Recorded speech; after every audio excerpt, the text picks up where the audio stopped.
It took 3 years to select the proper emeralds for this necklace, and it takes roughly 60 days to insert by hand every stone into this necklace.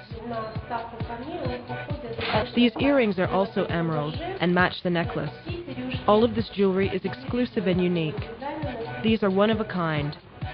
This is a new collection, and it took 1 year to design this bracelet. Nowadays, Chechen girls mainly wear exclusive jewelry, and I notice they prefer the most exquisite, have great taste, and choose quite expensive jewelry. Next, I was out to find the current trends in clothing.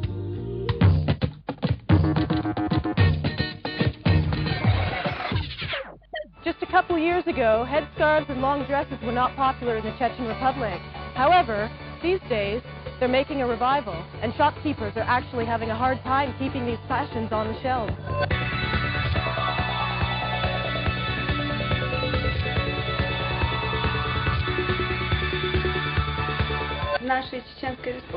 In the Chechen Republic, traditional dresses and suits are making a revival. Today you can see that modern casual dresses resemble traditional Chechen costumes. They are mainly long and have long sleeves. Mostly our dresses cover the whole body. Low-necked dresses with short sleeves are not desirable. However, traditional dresses are beautiful, modest, and look fantastic. These dresses are made with a very difficult method of pinning.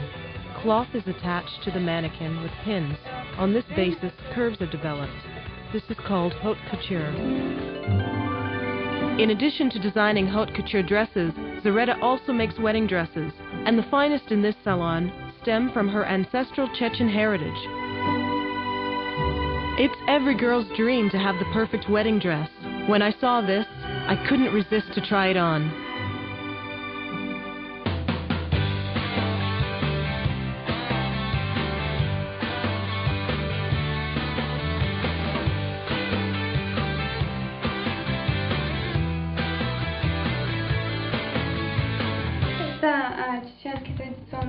This is the Chechen traditional wedding dress. Here are the breastplates. They are always made up of odd numbers, from 7 to 21. The markings on the breastplates were used as a kind of language. Every ornament had a meaning.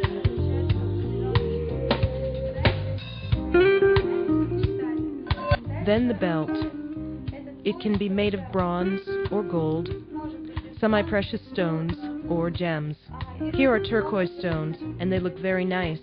The long sleeves are typical for a traditional woman's costume. During the dance, the hand had to be covered. It looked very beautiful. Last is the headgear. Wedding veils are usually long. There are decorations on it, all hand-sewn. It is essential that the woman's head is covered with either a scarf or a bridal veil. In my opinion, Chechen wedding dresses are the most beautiful in the world, and when I get married, I plan on wearing one to my own wedding. Thank you for watching this week's Culture Section. Join me next Sunday when we will explore traditional Chechen craftsmanship. Hey ladies, each week I will be having a headscarf competition. I'll choose the best style and feature your photo, name, country, and city on this show. Please send your photos of the way you wear your headscarf to headscarf@groztrk.ru. Please send any questions or comments you have for me to q&a@groztrk.ru, and they'll be answered on air each week. This is Chrystal Callahan for Grozny TV. Good evening. Adiku.